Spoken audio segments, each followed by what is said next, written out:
Gracias, presidenta. Buenos días, Shaila Rosagel, corresponsal del Grupo Gili, El Imparcial de Sonora, La Crónica de Mexicali y Frontera de Tijuana. Presidenta, me gustaría preguntarle en un primer tema, un tema de San Quintín en Baja California, pues un lamentable feminicidio que sucedió ahí en San Quintín de la niña adolescente Keila Nicole, de 14 años, pues otro adolescente de 16 años, bueno, pues cometió un crimen terrible, desmembró a esta niña. Entonces, en Baja California ha habido inquietud porque hay quienes consideran, por el impacto del crimen en sí, de la jovencita, que este hecho debería de ser procesado como un adulto, no como un menor. Me gustaría saber su opinión. Nosotros estamos de acuerdo con la manera en que… Es decir, criminalizar desde más jóvenes no resuelve el problema. Hay una legislación que establece frente a un crimen mayor cuál es la responsabilidad de la persona, aunque sea menor de edad. San Quintín es una zona en donde ahora vamos a intervenir de manera integral.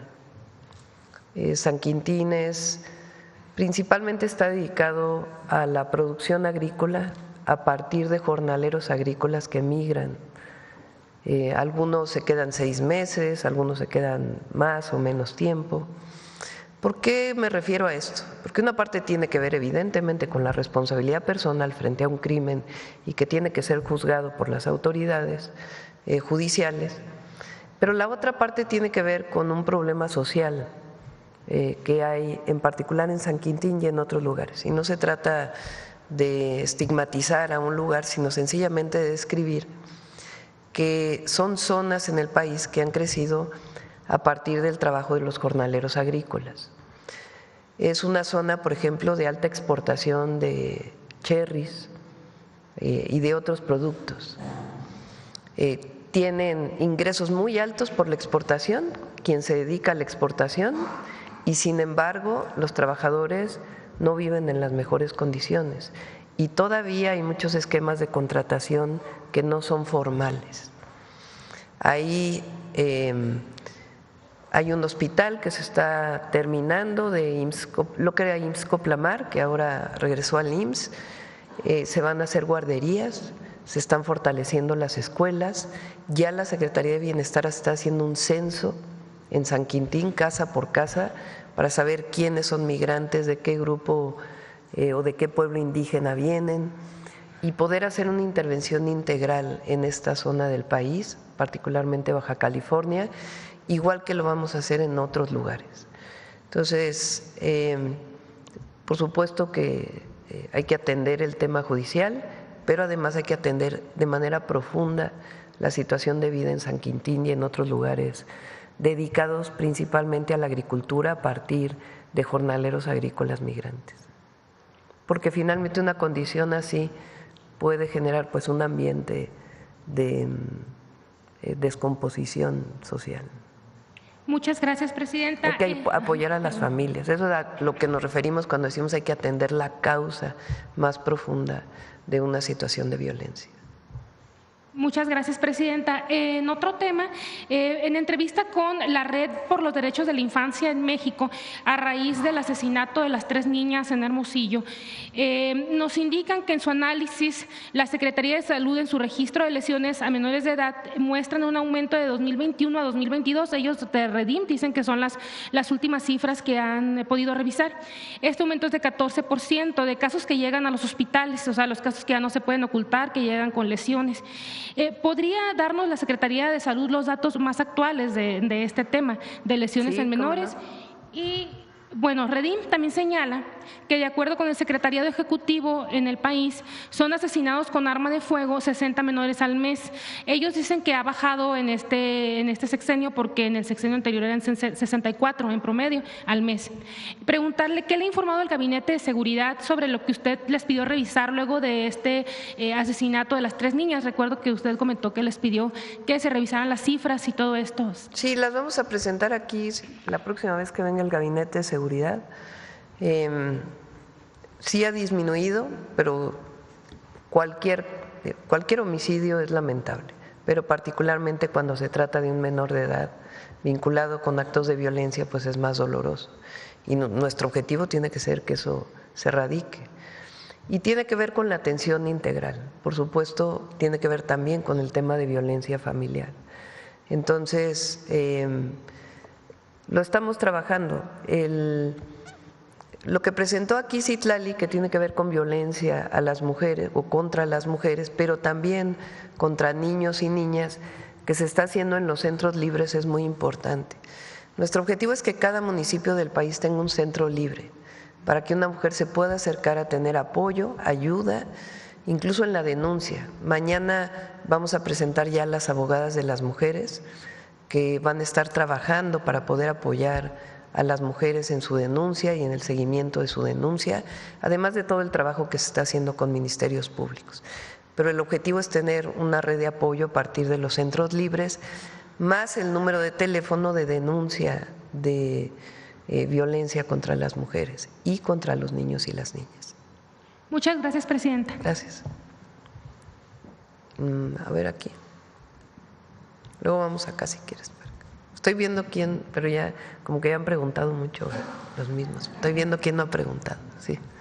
Hola, presidenta. Buenos días. Gaspar Vela, de Grupo Milenio. Presidenta, estamos a una semana de que pues entren en vigor estos aranceles de 30% anunciados por el presidente de Estados Unidos, Donald Trump. Preguntarle qué escenarios está listando su gobierno en caso de una eventual entrada en vigor. No, pues estamos haciendo todo para que no entren en vigor. Entonces, hay un equipo trabajando en Estados Unidos con la Secretaría de Comercio, del Tesoro, e hicimos pues una serie de propuestas que tienen que ver con el Plan México y también con disminuir el déficit comercial, que es una de las preocupaciones del presidente Trump. Se puede disminuir el déficit comercial a partir de distintos mecanismos que no afecten a la economía de México. Entonces, hemos estado haciendo una serie de propuestas y ya las presentamos aquí, pues esperando que lleguemos a un acuerdo. ¿Buscaría alguna comunicación con el presidente de los Estados Unidos? Si es necesario, sí. La próxima semana vamos a ver si los equipos pueden encontrar un acuerdo. Pero estamos buscando esquemas que puedan obtener los mismos resultados. Al presidente Trump, la economía de México desde el Tratado de Libre Comercio, el primer tratado y después el TEMEC, en mucho se dedicó a la exportación, pues gracias al propio tratado. Durante el último periodo del presidente Biden, pues incluso hablamos muchísimo del llamado nearshoring, que era la relocalización de empresas de Asia en México que facilitaban la cercanía para la exportación. Entonces eso hizo que aumentaran las exportaciones de México a Estados Unidos como parte del tratado comercial. El presidente Trump y su administración pues no quieren que siga aumentando esta diferencia entre lo que exporta Estados Unidos a México y lo que exporta México a Estados Unidos. Que hay que aclarar que son principalmente de empresas estadounidenses, pero pueden generarse esquemas que permitan que aun cuando se siga exportando, pues haya más comercio entre México y Estados Unidos y esto disminuya digamos la diferencia a favor de México. Entonces hicimos una propuesta muy concreta y la están analizando y esperamos pues que esto nos ayude a resolver hacia adelante. Entonces, mientras se revisa completo el tratado. ¿Se estaría solicitando o buscando entonces esta comunicación la próxima semana? Vamos a esperar, a ver esta semana, principios de la próxima, el presidente Trump va a una reunión de viernes a martes y de todas maneras se está trabajando con sus equipos y vamos a esperar y si es necesario pues haríamos la llamada también. Ok, en otro tema… Pero confiamos en que podamos llegar a un buen acuerdo. Ok, muchas gracias, presidenta. Sí. En otro tema, el domingo pasado el secretario de Seguridad, Omar García Harfuch, decía que las facciones de los Chapitos y los Mayos están mermadas tras el combate de las fuerzas federales. Preguntarle si este debilitamiento, si ustedes han detectado que este debilitamiento se ha traducido en la reducción de tráfico de fentanilo del cártel de Sinaloa a los Estados Unidos. La reducción de fentanilo desde octubre que entramos nosotros a la fecha es del 50%, reconocido por las propias instituciones del gobierno de los Estados Unidos. ¿Qué quiere decir eso? Pues que se incauta más fentanilo en México y ya no cruza a los Estados Unidos. ¿A partir de qué? Pues de toda la estrategia de seguridad, no tiene que ver en particular con este grupo delictivo, sino con distintas acciones que se están haciendo. Y no solo es fentanilo, también metanfetaminas. Recuerden que se han destruido pues más de cientos y cientos, a ver cuántos informaron el martes, exactamente el número, 1.193 laboratorios de metanfetaminas. Entonces eso también ha implicado una afectación, se estima de alrededor de 43,000 millones de pesos al crimen organizado, de las incautaciones, detenciones, también incautaciones de armas de fuego. Entonces, pues todo eso es parte del trabajo que estamos haciendo y como siempre lo decimos, buscamos también pues que del otro lado en Estados Unidos también hagan su parte, ¿verdad? Porque no solamente es el trabajo que hacemos de este lado, sino el trabajo que se tiene que hacer del otro lado, pues de la distribución de droga en las ciudades de Estados Unidos, la venta ilegal de fentanilo en las ciudades de Estados Unidos, que eso también lo tienen que desarrollar ellos. Presidenta, en otro tema, el día de mañana se cumple un año del traslado y posterior aprehensión de Ismael El Mayo Zambada en Estados Unidos. Preguntarle si México va a insistir en esta solicitud de información. Seguimos insistiendo nosotros, depende obviamente el gobierno de Estados Unidos dar toda la información, pero vamos a seguir insistiendo porque nosotros estamos de acuerdo siempre en colaborar, en coordinarnos y hay buena colaboración y coordinación. Sin injerencismo, sin subordinación, pero siempre buscando pues, la confianza mutua, porque tiene que haber confianza de ellos hacia nosotros y de nosotros hacia ellos en lo que tiene que ver con seguridad y otros temas. Eso es una base fundamental pues, del respeto a las soberanías y del acuerdo de coordinación y cooperación. Finalmente, Presidenta, medios españoles han reportado que Iberdrola tiene la intención de abandonar el país. ¿Qué postura tiene a este respecto? Vamos a revisar.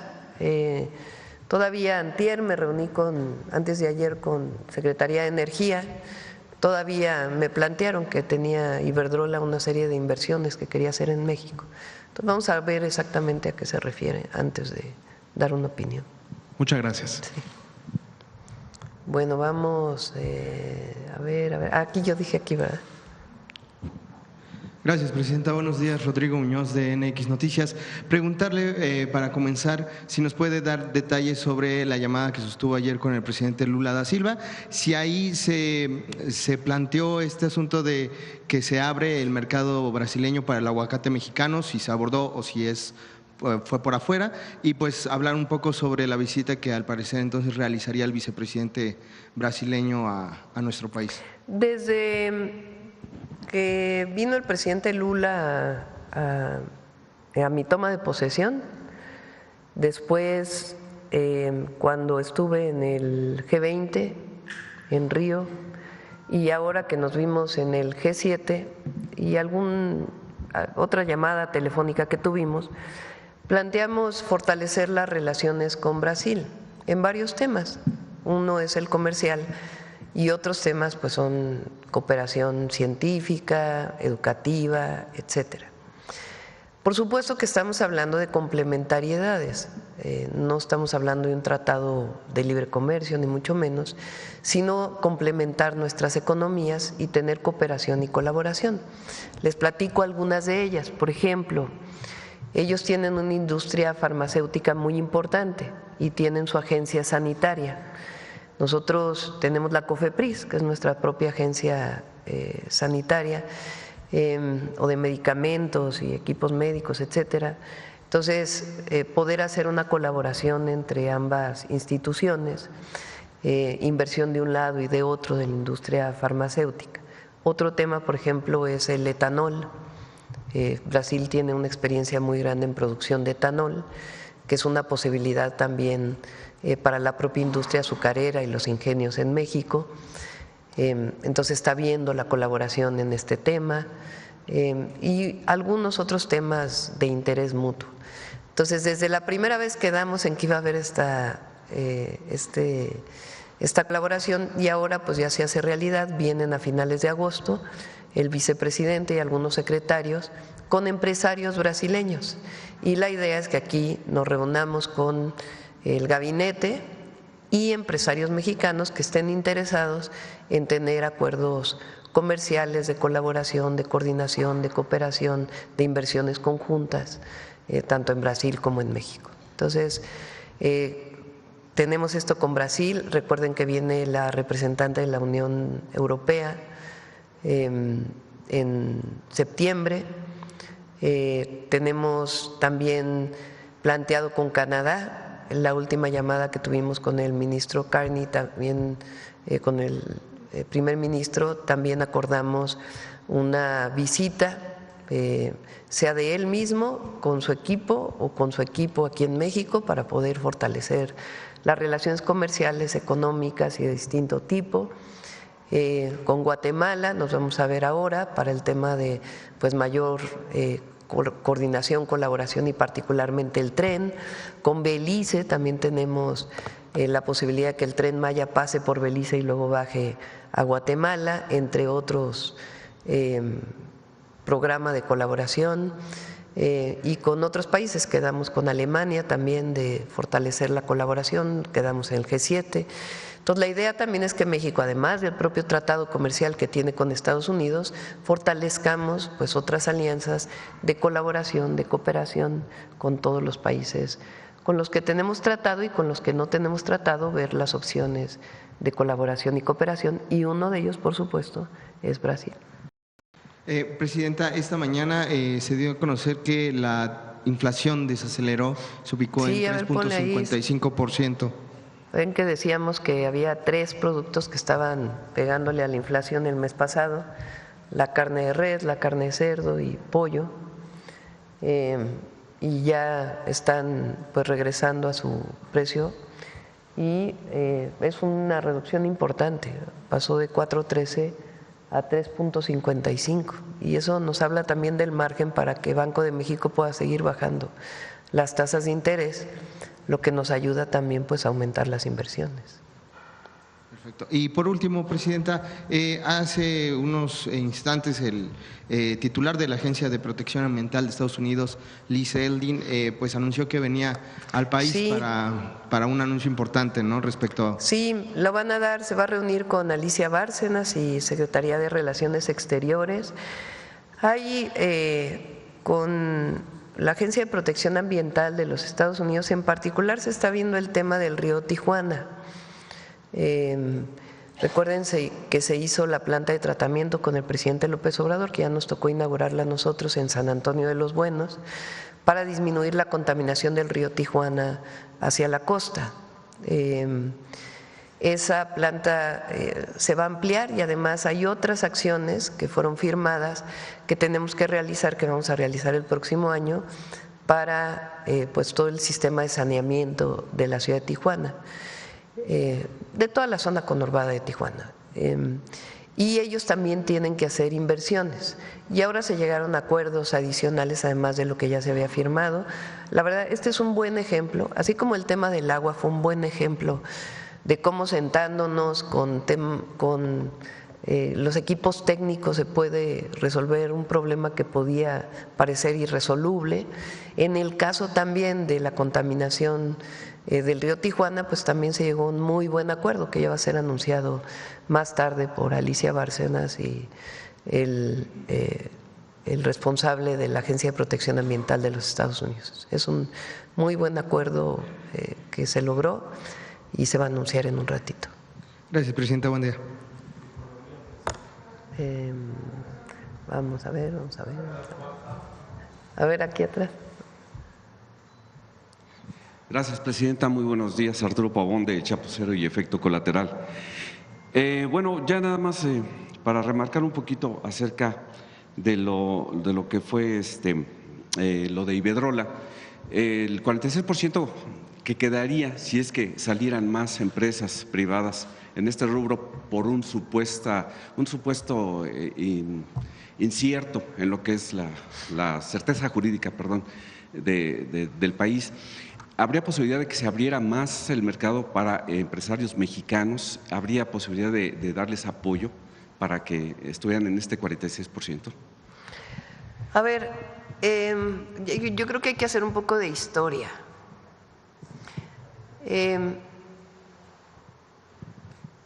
Desde 1992, ahora sí que ya me fui a la historia, Salinas de Gortari hizo un cambio, entonces se llamaba la Ley de Servicio Público de Energía Eléctrica. Entonces la Constitución decía que no podía haber generación privada de energía eléctrica. Eso decía claramente la Constitución. Para darle la vuelta, en la Ley de Servicio Público de Energía Eléctrica pusieron un artículo que decía: lo que no es servicio público es lo siguiente. O sea, le daban la vuelta a la Constitución para permitir la inversión privada. En uno de esos puntos estaba lo que llamaban el autoabasto de energía eléctrica. ¿Qué entendemos por autoabasto todos? Pues que si vas a consumir tanta energía eléctrica, pues tú mismo vas a generar lo que consumes, ¿cierto? Bueno, pero se dio origen a un sistema que se llamó sociedades de autoabastecimiento. ¿Qué quiere decir esto? Que se generaba electricidad por una persona en un lugar o por una empresa en un lugar y en otro lugar se compraba la energía. Eso estaba prohibido por ley, porque si un privado genera energía eléctrica, pues estaba prohibido por la Constitución que un privado generara energía eléctrica y menos que la vendiera a otro privado. Sin embargo, para darle la vuelta a la Constitución, empezaron a generar estas sociedades de autoabasto.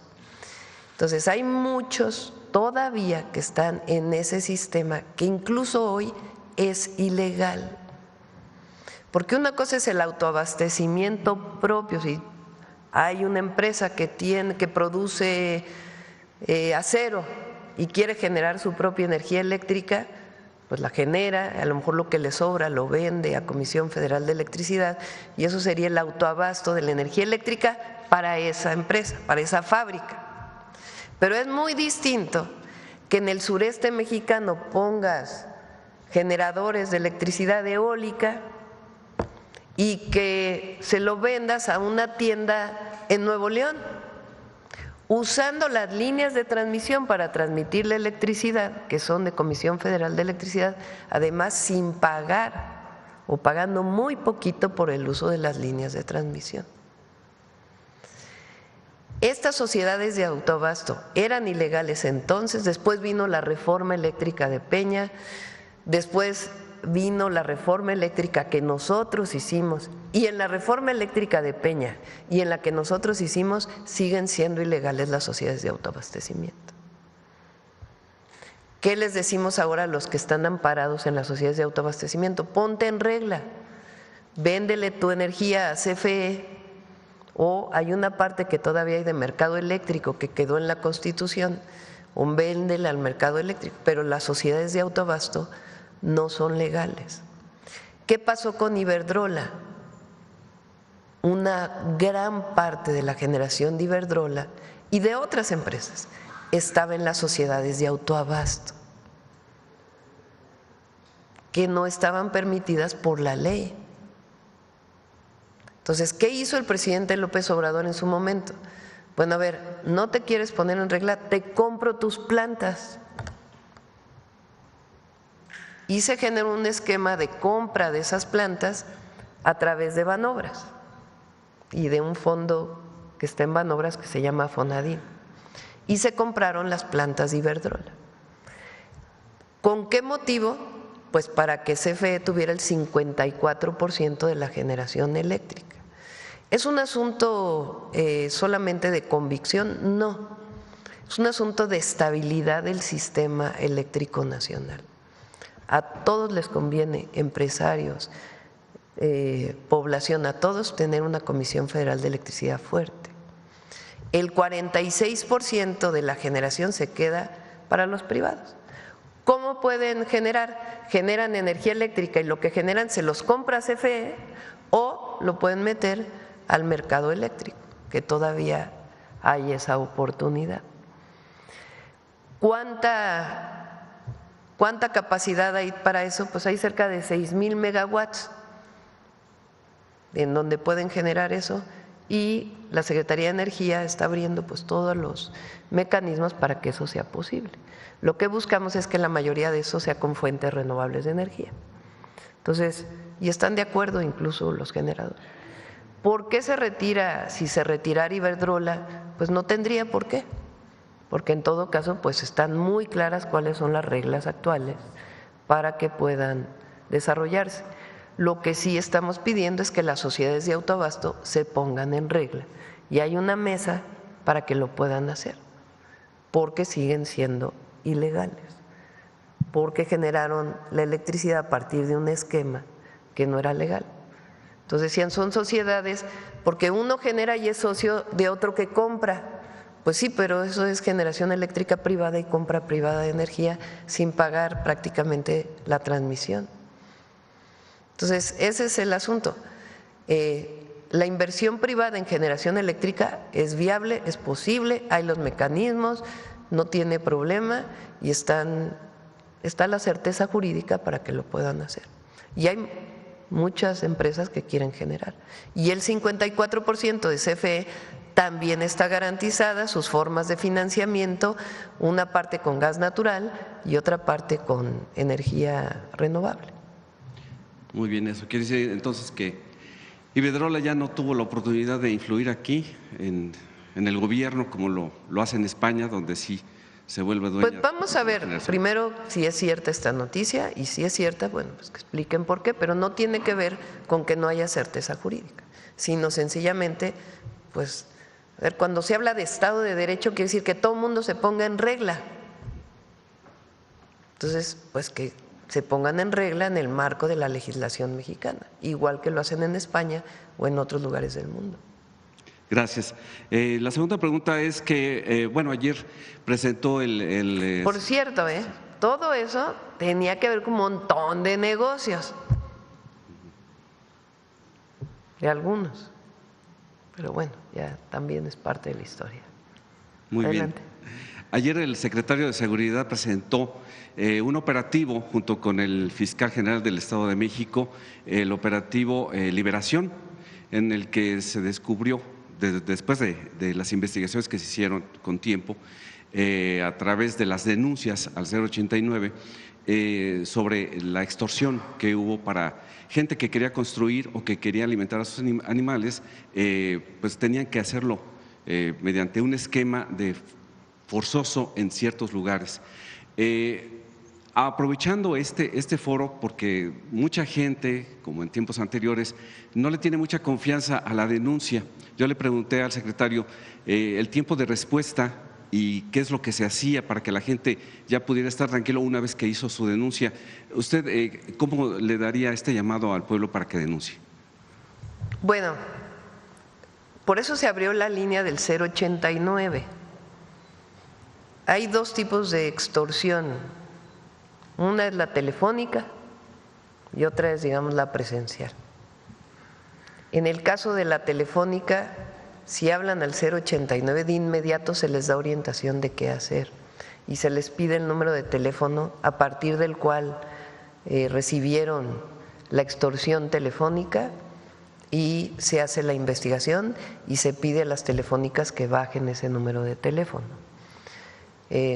Si uno recibe una llamada que tiene que ver con una extorsión, lo que tiene que hacer es colgar, porque en general son extorsiones virtuales, se llaman, ¿no? Amenazas que no tienen que ver con la realidad. Entonces, los están capacitados y se siguen capacitando a todos los que responden al 089, los telefonistas, para que puedan apoyar a la población en caso de recibir una llamada de extorsión o algún otro tipo de extorsión que ya sea física, que lleguen a su tienda, que los quieran extorsionar, etcétera. Ese número nos permite o le permite a la Secretaría de Seguridad y Protección Ciudadana y a las propias fiscalías iniciar una investigación sin que sea la persona la que tenga que ir a la fiscalía a denunciar. Porque ¿qué es lo que pasa? Pues evidentemente la persona que vive la extorsión pues tiene temor de ir a denunciar personalmente a la fiscalía, y tienen razón. Entonces nosotros los apoyamos para que la denuncia o la información que den ayude a las policías y a las fiscalías para que inicien el proceso de investigación sin que ellos pongan la denuncia. Entonces pueden tener confianza en el número 089 para poder hacer su denuncia de manera telefónica, incluso la pueden hacer de manera anónima, no necesitan dar su nombre, pero sí los detalles de cómo están siendo extorsionados para que se inicie todo el proceso de investigación. ¿Qué más vamos a hacer? Pues eso ya lo vamos a poner en la ley. Se tiene que cambiar la Constitución para hacer una ley general, y después todos los estados tienen que cambiar sus legislaciones para que la extorsión se persiga de oficio, que si se denuncia no tenga que volverse a denunciar y todo el proceso de la denuncia particular, sino en realidad los agravados, el agravio no es a la persona, sino es a todo el país, digamos. En el momento que hay una persona que es agraviada o que es víctima de una extorsión, entonces con solo denunciar en el teléfono hay la obligación de abrir la carpeta de investigación. Ahora lo estamos haciendo pues dentro del marco legal que tenemos. Con el cambio a la ley va a ser todavía más fuerte esta forma, y nuestro objetivo es erradicar la extorsión y que la gente tenga toda la información pues para que no viva una situación difícil. Lo que pasó en el sur del Estado de México pues es que incluso había productos que estaban al triple en todas las tiendas de ciertos municipios, porque obligaban al de la tienda a vender el ladrillo en vez de en cierto precio, a un precio 3 veces más alto. A partir de las denuncias ciudadanas que se hicieron, inicia el proceso de investigación, y la verdad trabajó muy bien la Fiscalía del Estado de México y se trabajó para poder hacer pues este operativo, y se va a dar seguimiento para que en realidad pues haya desaparecido la extorsión en estos municipios. Gracias. Y para finalizar, Gretchen Whitmer es la gobernadora de Michigan. Ella se ha destacado por oponerse a las políticas restrictivas de los derechos humanos del gobierno de los Estados Unidos. Ella ha sido denostada por el mismo presidente. Él la menciona como that woman from Michigan, o sea, esa mujer de Michigan, de manera despótica. Ella pues ha sido férrea luchadora por los derechos humanos en el Estado, y siendo Tiempo de Mujeres, usted como líder política internacional, ella como líder política en su Estado, y así como hay muchas más en todo el mundo, ¿habría la posibilidad de que en un momento dado de la historia en que todavía usted esté a cargo de la presidencia, pudiera hacerse un encuentro entre mujeres políticas líderes en el mundo? Pues sí se podría. Yo creo que ahorita hay que dedicarnos al país de tiempo completo. No niego esta posibilidad. El año pasado vinieron legisladoras de distintos países en un esfuerzo muy importante que hizo la senadora Cintia, ¿cómo se apellida? López Castro, y fue un encuentro muy bueno, y se podría hacer otros encuentros de este tipo. Ahora, lo internacional pues es importante, y sobre todo siendo mujeres es muy importante, pero sí hay que dedicarle el 99.99%, 0.9999% a México. Muchas gracias, buen día. Sí, a ver aquí.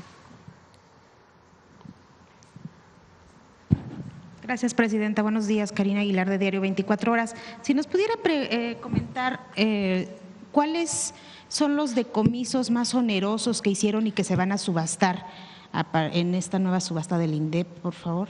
¿Quieres comentar, Mónica?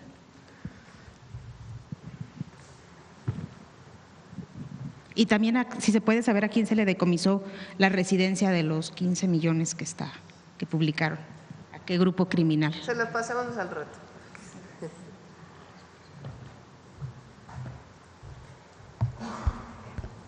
Gracias, Presidenta. Hay diferentes tipos de bienes, hay casas y terrenos desde que van de los 15 a los 20 millones de pesos y también muy pequeños. Y los bienes a quienes se les ha decomisado, como han sido producto de juicios que ya nos llegan con asuntos juzgados, muchas veces también por protección de datos personales no podemos decir los nombres, pero podemos decirles que pertenecen o que pertenecieron en su momento a la delincuencia organizada, incluyendo a cárteles, en otros casos incluyendo a políticos, a exgobernadores, según la naturaleza de los bienes, ¿no? Entonces, ¿y se pueden saber los estados de los exgobernadores? Nos pasamos, preguntamos. Bueno, Veracruz para no afectar datos personales, preguntamos Así si es. podemos decir. Ok, pero entonces sería Veracruz uno de ellos. Y preguntarle también, por otro lado. Yo no dije nada, sí. Por otro Adelante. lado, hoy llega a México Monseñor Paul Ricard. ¿Usted tiene planeado reunirse con él? En su momento sí, Rosa Isela se va a reunir, o el día de hoy. Hoy.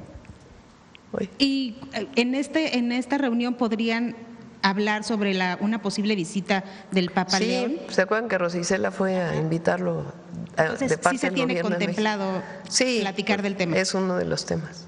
Presidenta, hoy el diario 24 Horas publica un informe elaborado por el Centro Regional de Fusión de Inteligencia del Sureste, en el que se señala que en correos enviados por personal militar el 22 de agosto de 2022 se obtuvo un indicio de la presunta conexión del coordinador de los senadores de Morena, Adán Augusto, con el líder guachicolero llamado Gabriel Eduardo González, alias Gabo. La mención de Adán Augusto fue directa, contiene nombre completo, se le ubica con la clave el tío e incluso la Sedena abrió un expediente al respecto. ¿A usted le han informado de este tema, Presidenta? Ayer ayer fue martes, ¿no? Ayer vino seguridad. No, antes de ayer. El general secretario informó cómo son estos… Sí, de la información bruta, ¿no? La información que inteligencia militar está levantando permanentemente. Puede ser incluso de fuentes abiertas como una nota en un periódico, en un reportaje, o información que alguien les comentó alguna cosa, o son, digamos, información. Después de eso tendrían que pasar, si se encuentra evidencia suficiente, a una carpeta, una denuncia, y la Fiscalía tendría que abrir una carpeta de investigación. Hasta ahora no hay ninguna carpeta, lo informe porque así es, ni en ninguna de las fiscalías, ni en la Fiscalía General de la República contra el senador. Lo que hay es contra el que fue su secretario de Seguridad. Ayer una detención muy importante de de quien era, digamos, su operador de este grupo delictivo. Paraguay hizo una detención también de un familiar y las investigaciones siguen abiertas. Pero en este caso lo que dices, no hay ninguna información que haya derivado en una denuncia particular, sino informaciones que se van obteniendo, como se dice, información bruta, que quiere decir que no está seleccionada para poder después, si es alguna evidencia suficiente, pues presentar ante el Ministerio Público o ante la Secretaría o ante la autoridad correspondiente. Presidenta, también sobre el tema de salud, al periódico han seguido llegando quejas de que faltan vacunas para cubrir el esquema básico en ciertas regiones del país. ¿Usted tiene conocimiento de que sí realmente haya falta de ciertas vacunas? ¿Vacunas? No. Vacunas, biológicos, sí. No, hay suficientes vacunas. O sea, a lo mejor es un problema de que no llegó a algún lugar a distribuirse y por supuesto si nos dan los datos, por supuesto los seguimos. Pero en el caso, como lo mencionó Eduardo Clark en la última vez que estuvo aquí, la adquisición de medicamentos está al 96%. Están llegando los medicamentos y se va a fortalecer la distribución de medicamentos a todas las instituciones de salud pública, Bienestar, IMSS y el ISSSTE e incluso Pemex como institución de salud pública. Entonces, y el caso de las vacunas se han comprado todas. Entonces, habría que ver en particular en dónde es donde no hay abasto para que pueda enviarse de inmediato. Y también, regresando un poco al tema de las violencias de los infantes, existe una sesión pendiente, una sesión nacional de CIPINA con gobernadores que usted podría presidir. ¿Esta la tiene en puerta? ¿La han advertido? Vamos que a tener una reunión y a lo mejor ahí se puede aprovechar del secretaria, ¿cómo se llama? El Sistema Ejecutivo de Seguridad. Todas estas organizaciones tienen sus nombres, Sistema Nacional Ejecutivo de Seguridad Pública, en donde participan todos los gobernadores. Vamos a tener muy pronto por los cambios que hubo en la ley y el planteamiento que es importante que todos los gobernadores sepan, y ahí podría verse el tema de violencia contra niños y niñas. Muchas gracias. Sí. ¿Va a ser la reunión con el canciller del Vaticano? Es una reunión privada. ¿Quieres informar? Gracias. Yo, bueno, con permiso, Presidenta, yo preferiría que lo informara la diócesis o en este caso el personal, pues, acá de la Iglesia Católica, la jerarquía, porque somos invitados a una reunión, pero es una reunión privada. Él es el secretario para las relaciones con los estados y las organizaciones internacionales del Vaticano, es Monseñor Paul Richard Gallagher. Entonces, yo creo que en el transcurso del día les van a informar y pues no es en las instalaciones del gobierno federal. Ciudad de México, ¿van a estar reuniéndose en estos días o solamente el día de hoy? La Secretaría de Gobernación pues es quien lleva la relación con la Iglesia Católica, entonces la invitaron a ella personalmente a una reunión, entonces ella asiste a la reunión y quizá después de la reunión se puede emitir un comunicado conjunto para que se pueda conocer pues lo que se vio en la reunión y todo. No hay nada secreto ni mucho menos, sino sencillamente pues guardar las formas frente a una reunión en privado. Bueno, a ver, acá, vamos aquí y luego vamos de este lado. Buenos días, Presidenta. Elia Cruz de la Hoguera.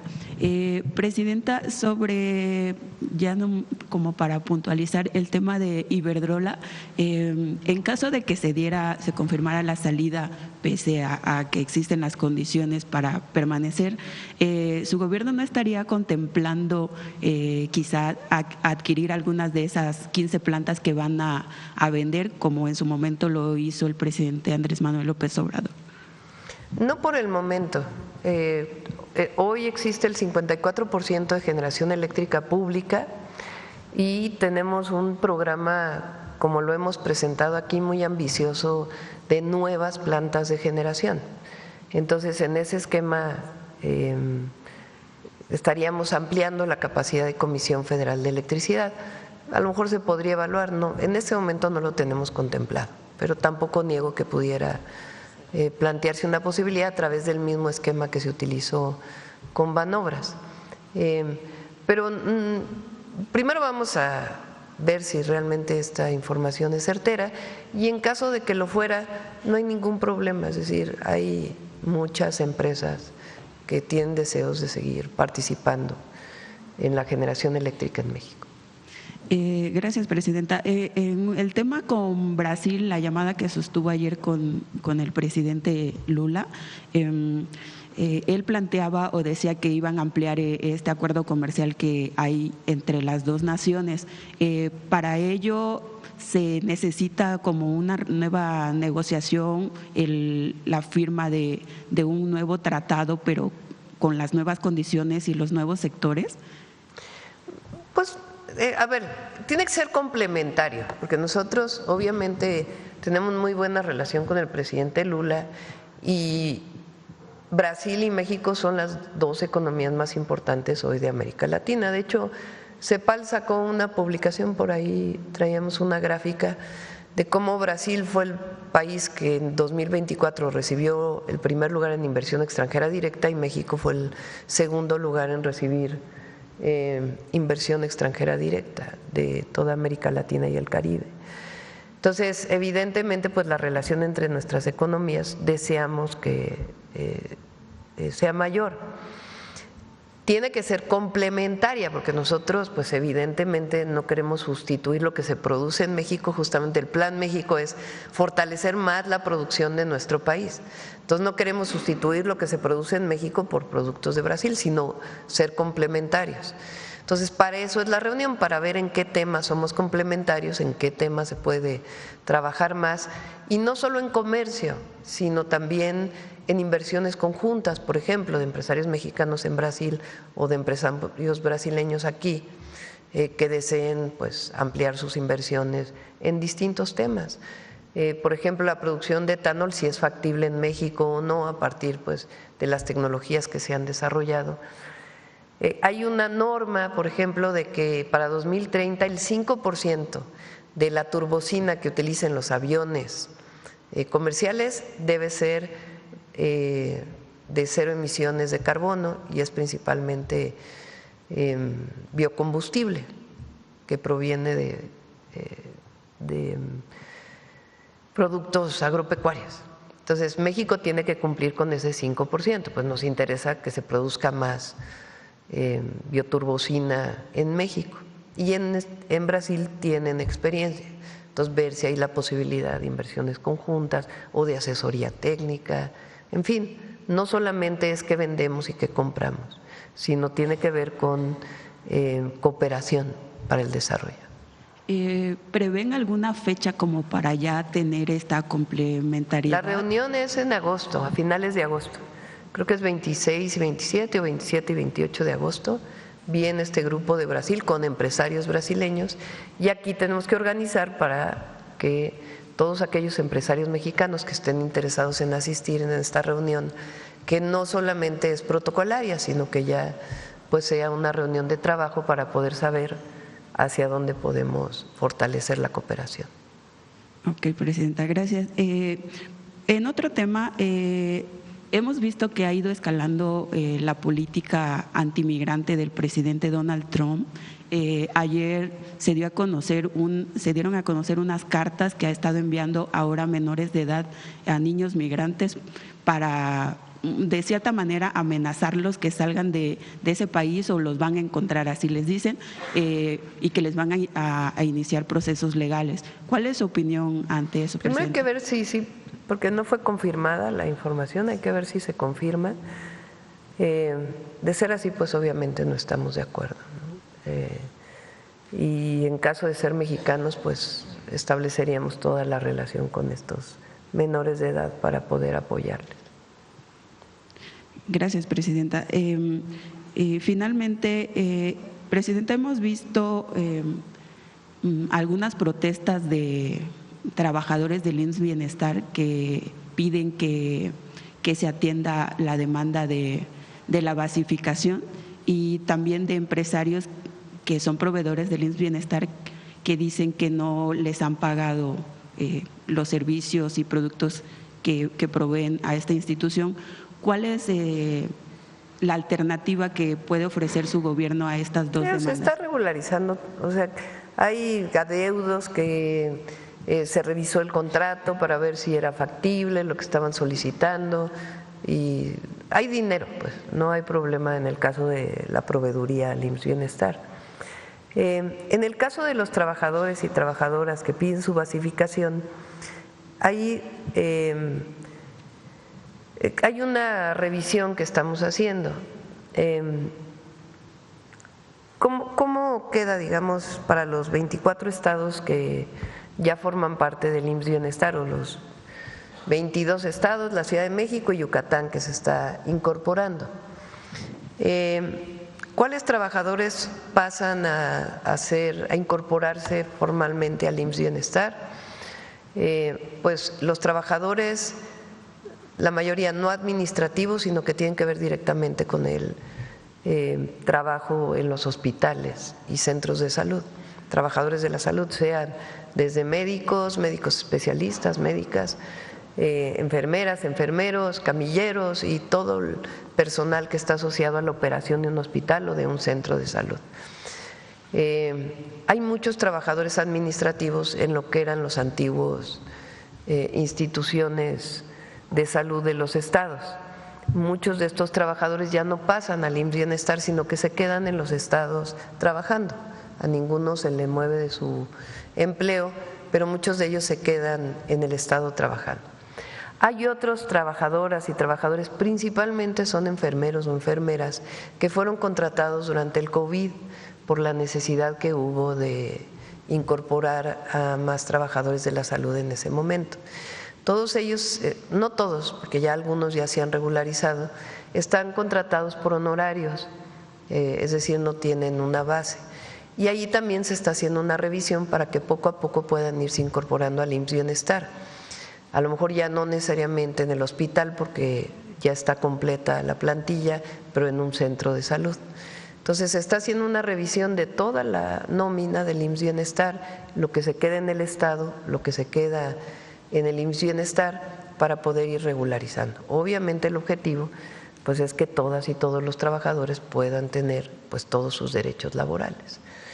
Pero pues es un proceso que se va viendo persona por persona. Para terminar, y sobre todo ellos que ayudaron solidariamente en el momento del COVID, pues no se les puede dejar desamparados, ¿verdad? Pero se tiene que hacer una revisión para ver en qué centro de salud, cuáles centros de salud se van incorporando poco a poco. Para finalizar, Presidenta, ayer vimos un fortalecimiento del peso frente al dólar. Sí.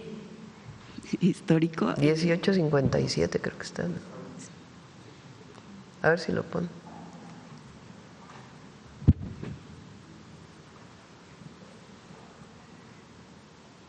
¿Y qué dirán los adversarios?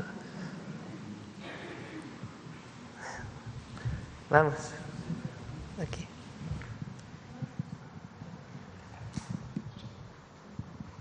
Presidenta, ¿cómo está? Buenos días. Luis Ángel Marín, de Radio Resultados. Quisiera preguntarle su comentario sobre lo que publicó ayer en redes sociales la Embajada de Estados Unidos respecto a huachicol fiscal, Presidenta. Sí, pues llama la atención hubo una serie de detenciones que se hicieron en Estados Unidos hace algunos meses o algún mes, pero lo que publica pues es la red del huachicol, en donde está incorporado pues también el delito en Estados Unidos. Pues llama la atención, digo, porque a veces hay muchos funcionarios del gobierno de Estados Unidos que parece que todo está del lado de México, y siempre hemos dicho, nosotros nos encargamos y trabajamos para que no haya delincuencia y que no haya impunidad, pero del otro lado también tienen que hacer lo mismo. Siempre hemos dicho, ¿quién distribuye la droga en Estados Unidos? ¿Quién la vende? ¿Dónde están las detenciones? ¿Dónde está el lavado de dinero que se hace en Estados Unidos? Y en este caso lo que llama la atención pues es que ellos ponen la red en donde involucran refinerías en Estados Unidos. Entonces es parte de las investigaciones, porque ahí mismo dice que estamos trabajando, colaborando conjuntamente. Ese es un ejemplo de cómo se puede colaborar y cooperar para atender un delito tan grave como el huachicol fiscal. ¿Se esperarían más sanciones también por parte de ellos Pues en sí, su territorio? detenciones, sanciones y todo lo que tiene que ver con lo que ocurre del lado de su frontera. Gracias, Presidenta. Mi segunda pregunta, aprovechando que está la Secretaria de Gobernación, sobre la curva biométrica, que ya en octubre será, pues ya, digamos, oficial, pero no es forzoso hacerlo. Entonces, ¿cuál es, digamos, la idea? ¿Quienes la tengan la usarán y quienes no la usarán? ¿O cuál será el procedimiento? ¿Cómo en algún momento llegará a ser que todos debamos tenerla? ¿Cuál sería el proceso? Sí, pues evidentemente a nadie se le puede obligar a que lo haga. Claro que nosotros creemos que es importante que se haga porque ayuda en muchos temas y particularmente en los temas relacionados con víctimas de violencia. Entonces ayuda en ese caso y en muchos otros y en particular en el tema de desaparecidos. Entonces, pues estamos orientando a que se haga, pero a nadie se le obliga a que lo haga. Y a partir de octubre, pues inicia este proceso ya formal, dentro del marco de la nueva ley. La principal causa, me imagino, es por el tema de los datos biométricos, que es delicado, ¿no? Pero pues, los bancos los tienen, cuando uno va a poner sus huellas, incluso en algunos… Pues sí, las aplicaciones de los bancos te lo piden, incluso hasta tu rostro, ¿no? Entonces, pueden tener la certeza de que está segura, que tiene todos los mecanismos de ciberseguridad necesarios y pueden tener la certeza de que no se va a hacer mal uso de ellos, sino sencillamente ayuda a distintos temas y en particular a, si son víctimas de algún delito, pues poder apoyar. Mi última pregunta, Presidenta, en temas de Veracruz. Me comentaban, estuve en Papantla hace un par de semanas, fin de semana, y no hay cajero en el Banco del Bienestar, cajeros automáticos, y comentaban que es necesario que si se pueden instalar cajeros automáticos porque solo hay adentro del banco… No, pues tienen que tener, vamos es solo a revisar un banco, ¿por qué no tienen? Es un solo banco en toda la cabecera municipal, con 3 cajeros nada más. Entonces las filas, principalmente adultos mayores, discapacitados, y hay suficiente terreno para instalar otro banco con cajeros. Presidenta, muchas gracias. Sí, de acuerdo. Bueno, a ver, aquí. Buenos días, Presidenta. Tania Damián, de Ángulo 7.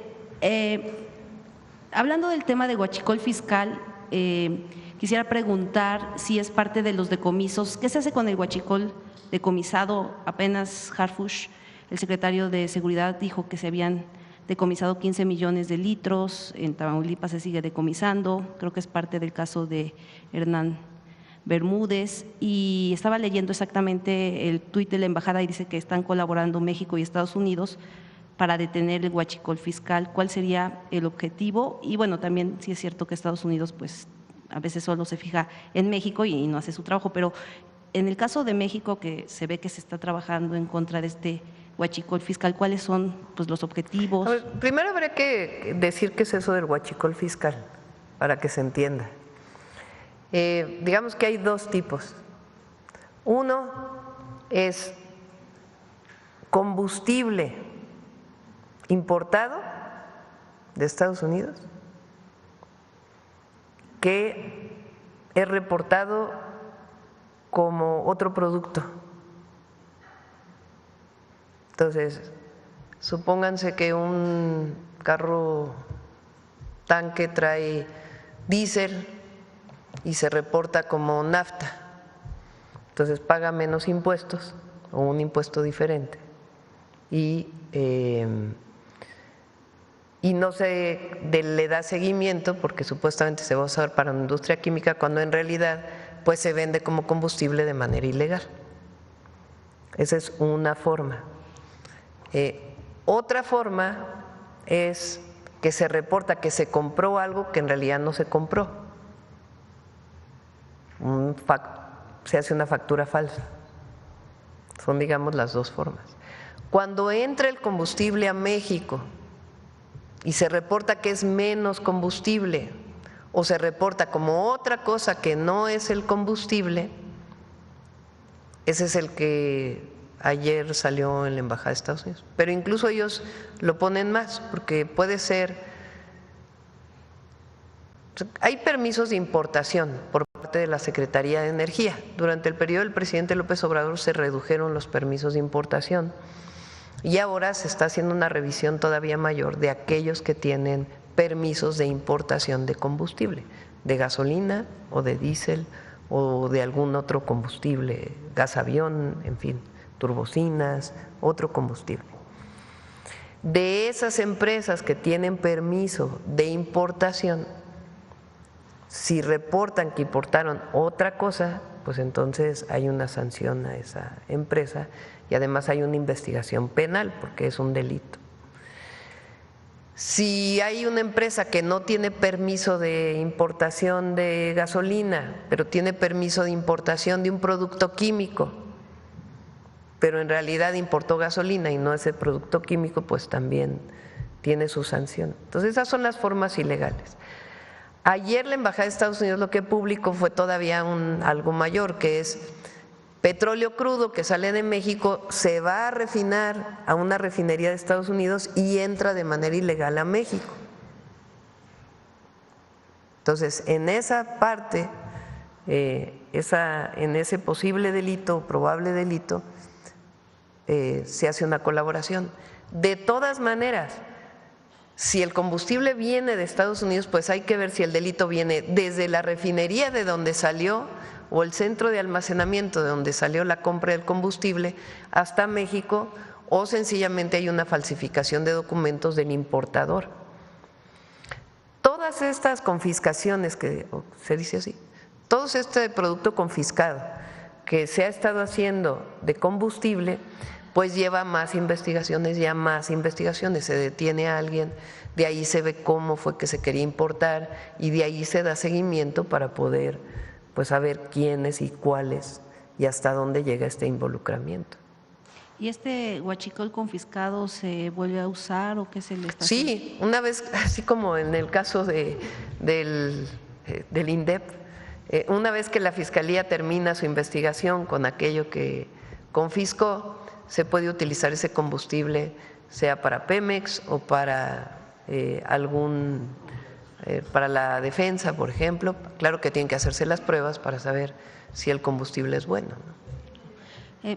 Gracias, Presidenta. En otra pregunta, trabajadores de las universidades tecnológicas y politécnicas, hay 106 tecnológicas en el país y 64 politécnicas, son 170, comentaron, yo entrevisté a una… Nada más sobre el huachicol. O sea, vamos a llegar hasta las últimas consecuencias. O sea, las investigaciones están dando mucha información y nuestro objetivo es que todo sea legal, igual que en otros casos, que todo sea legal, que si hay combustible importado, que pague los impuestos que tiene que pagar y que sepamos a qué gasolinera va a ir. Entonces, toda esa parte que he platicado de todo lo administrativo que se está haciendo y todo lo penal, vamos a poner en orden esa parte del llamado huachicol fiscal. Gracias.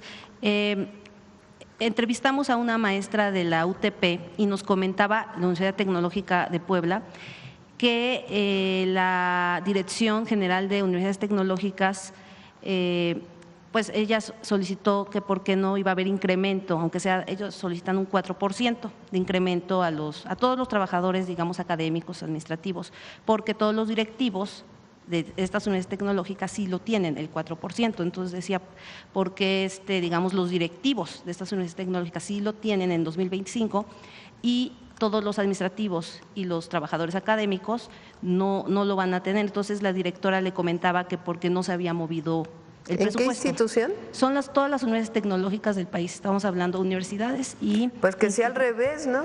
Como lo hicimos aquí en el gobierno federal. Nosotros no vamos a tener incremento salarial. ¿Quién va a tener incremento? O sea, nosotros, todos los trabajadores de confianza. Quien va a tener incremento salarial es los trabajadores de base. Sí, porque de hecho en octubre siempre se hacía ese incremento y hay muchos trabajadores que piensan que sí se va a hacer, pero ojalá se pueda revisar ese tema, aunque sea el 4%. Y hay casos de trabajadores de universidades tecnológicas que… Hay muchos que son estatales, muchos de los tecnológicos. La mitad siempre es estatal y federal, digamos que ahí es el tema de todo esto, del tema administrativo, sí, pero en realidad quien tiene la batuta es la Dirección General de Universidades Tecnológicas e Institutos Tecnológicos. Claro que si la batuta dice que, bueno, la Federación dice que va, los estados tienen que aportar su parte, porque 50% va del Estado y 50% de los salarios. Se revisa. Gracias, gracias, Presidenta. Y finalmente, el tema del tren, que ayer ya comentaba el tren Puebla-México-Veracruz. El gobernador Alejandro Armenta señaló que ya tenía como 2 propuestas y también decía qué posibilidad habría de que pasara por el AIFA, o sea, que dijéramos de fuera del aeropuerto de Puebla, porque el aeropuerto de Puebla, y quiero preguntarle sobre los aeropuertos estatales que están manejando, bueno, ahorita la maneja la Defensa y con quienes ya están teniendo reuniones, están muy subutilizados en el tema de carga. Por ejemplo, en el de Puebla solo se utiliza un 18%, o sea, de la capacidad. Y de qué manera se puede buscar que estos aeropuertos pues también puedan funcionar más para pues el tema de traslado de carga. Y el gobernador planteaba la posibilidad de que pasara Aeropuerto de Puebla, AIFA, y me parece que tiene 2 rutas para esta. En el caso de ese tren, se está viendo la posibilidad de algunas nuevas vías para conectividad, pero se va a usar la vía existente de carga. Hay 2 vías, se está viendo cuál es la más factible, pero se va a usar la vía existente, no se va a construir nueva vía. Digamos que vamos a hacer los trenes al norte, terminar el tren Maya de carga, el tren interoceánico, y en este caso la conexión a Puebla y a Veracruz pues es por las vías existentes. Gracias. ¿Y qué se puede hacer para buscar que los aeropuertos que están en los estados se puedan fortalecer en esa parte, no se subutilicen tanto? ¿Tiene que ver la Secretaría de Comunicaciones y Transportes? Sí, pues son parte de un sistema aeroportuario de nuestro país. Entonces, no todos los aeropuertos tienen carga, dependiendo también pues de la logística donde esté. Entonces, pero planteamos que se revise con el gobernador. Gracias. Bueno, vamos con Carlos y terminamos. Okay. Doctora, ¿cómo está? Carlos Guzmán de 4 Media Telecomunicaciones Veracruz. Pues preguntarle de inicio de las reformas, por aquí la compañía de 24 horas hablaba sobre el tema de CIPINA. Con el presidente López Obrador quedaron pendientes unas reformas del Plan C a leyes secundarias, entre ellas es el regreso de CIPINA al DIF, las facultades que tiene CIPINA regresarlas al DIF, por todo esto que se ha dado incluso hace algunas semanas, casos de niños maltratados, violentados. El presidente López Obrador en 2019 planteaba justamente el regreso de esta facultad que tiene CIPINA, bueno, que tiene como presidenta al Ejecutivo Federal, en este caso a usted, pero pues finalmente no ha funcionado desde los años que se puso en operación CIPINA. Esa facultad se le quitó al DIF, se le podría, decía el presidente López Obrador, regresar la facultad y también darle ese presupuesto de CIPINA al DIF. Es consultar si se contempla esta posibilidad debido a los casos que ha habido múltiples de hace algunos meses de niños que tienen problemas de maltratos y todo este tipo de cuestiones. Sí, con su permiso, Presidenta. Sí hay un debate alrededor del tema que sí sería importante informar, dar un reporte sobre cómo está el tema en el país, pero sobre todo en algunas comunidades donde se ha acrecentado este tema. No es todo el país, hay zonas en donde efectivamente pues hay denuncias sobre maltrato, sobre violencia hacia niñas y niños. Y hace falta pues dar el debate y ver que sí sería necesario continuar hablando con el DIF sobre cuál es la ventaja de que esté en el DIF, porque CIPINA es muy pequeño, no es una institución grande. ¿Cuál es la fuerza de CIPINA? Las CIPINAs, digamos así, estatales. Pero sería importante ver también si sigue en gobernación como está actualmente o dependiendo de nosotros, es un área en la que se trabaja aquí, pero también pues sería importante ver la ventaja del DIF, puesto que allá está la Procuraduría de la defensa de las niñas, niños y adolescentes, en fin. Hace falta ahí seguir en la discusión, en el debate, pero lo más importante es que están trabajando de la mano actualmente el DIF, ICIPINA y las IPINAs de los estados en relación con el maltrato o el abandono hacia niños en algunas zonas del país. Pero estamos trabajando en esta parte, ¿no?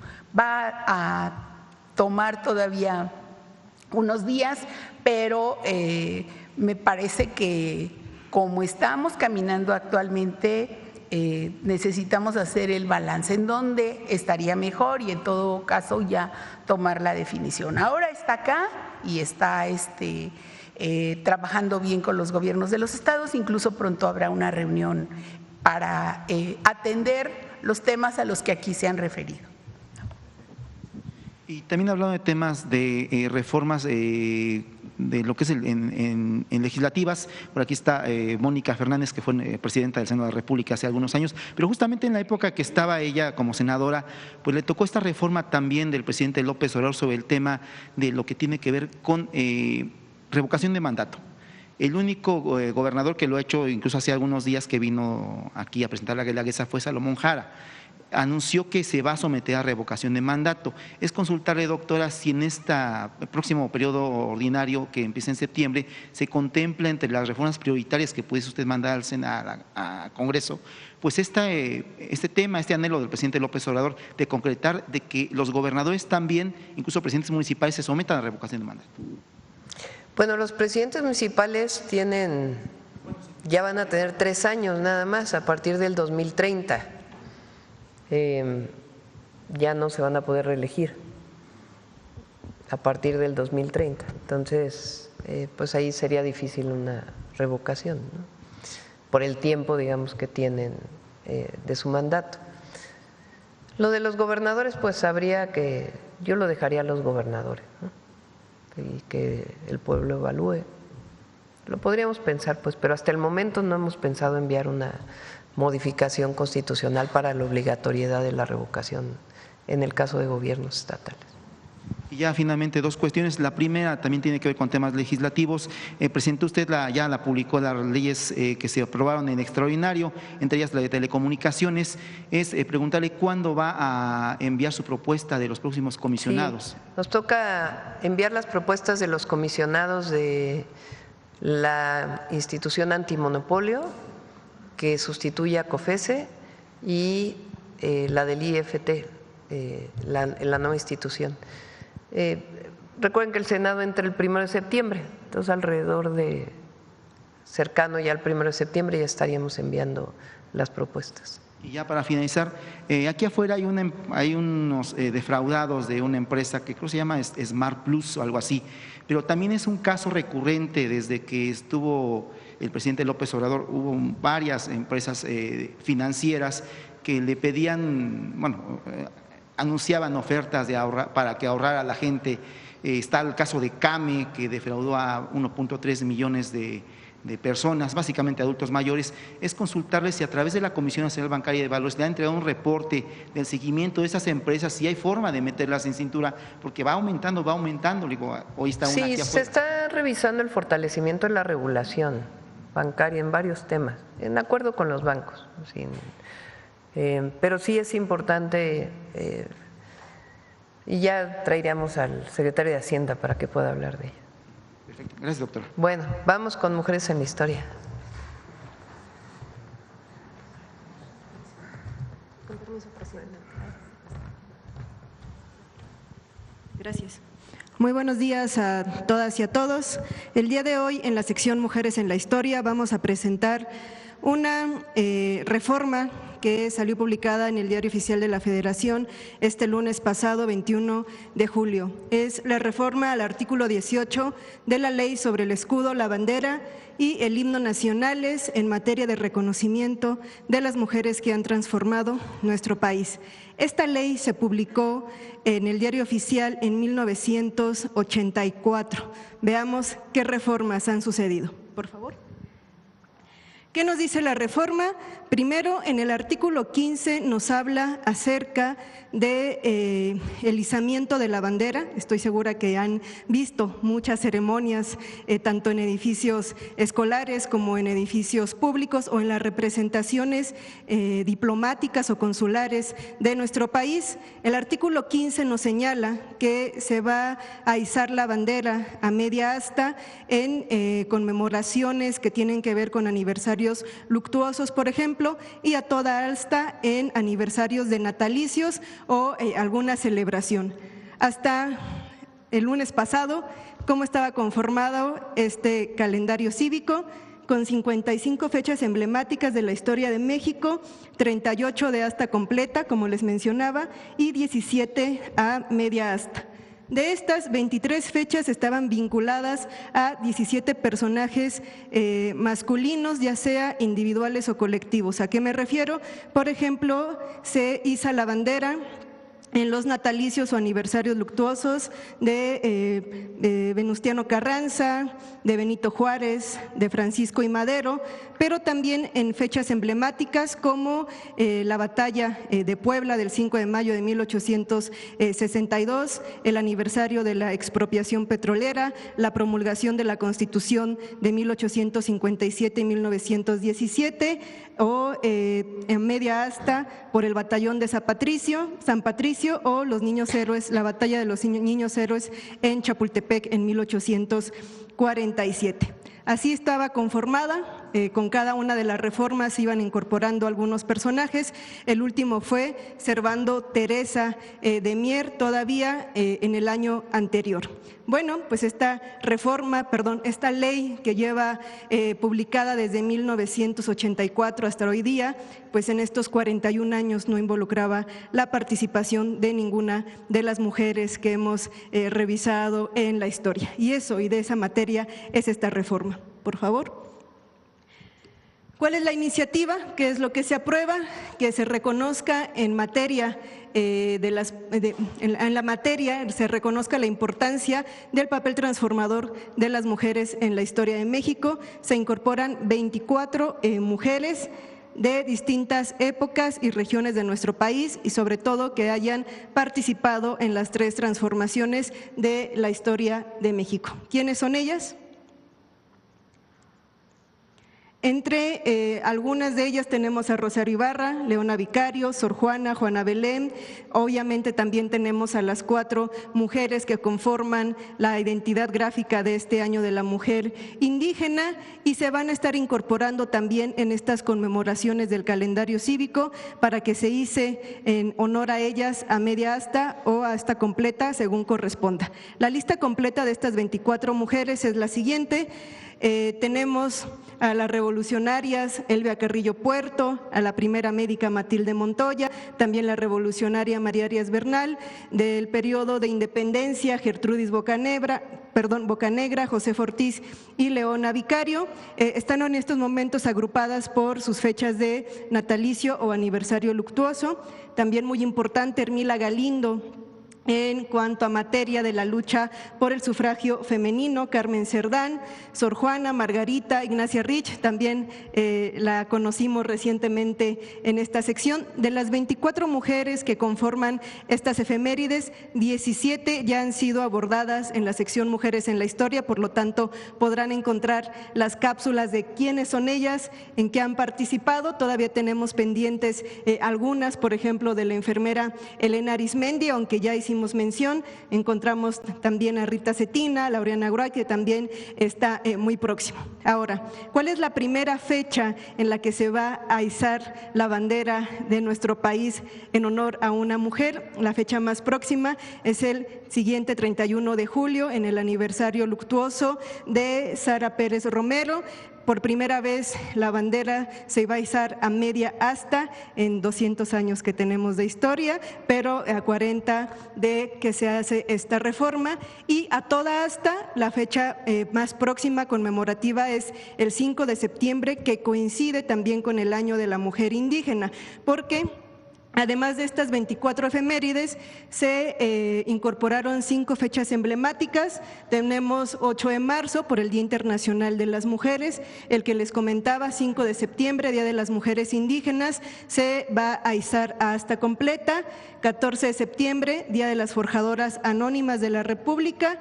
17 de octubre, muy importante, es el reconocimiento de las mujeres mexicanas a su derecho a votar y ser votadas. Y el 25 de noviembre, por el Día Internacional de la Eliminación de la Violencia contra la Mujer. ¿Cómo queda conformado el calendario cívico ya en nuestro país? Con 84 fechas emblemáticas en la historia de México, 52 de asta completa, 32 a media asta, de las cuales 32 ya reconocen el importante papel transformador de las mujeres en la historia de nuestro país. Como les comentaba, 31 de julio por Sara Pérez da inicio a esta ceremonia que se podrá reflejar tanto en representaciones consulares, en edificios de gobierno y bueno, también en las escuelas. Finalmente, esta tarea de memoria histórica forma parte de los 10 puntos que nuestra presidenta Claudia Sheinbaum Pardo, como primera presidenta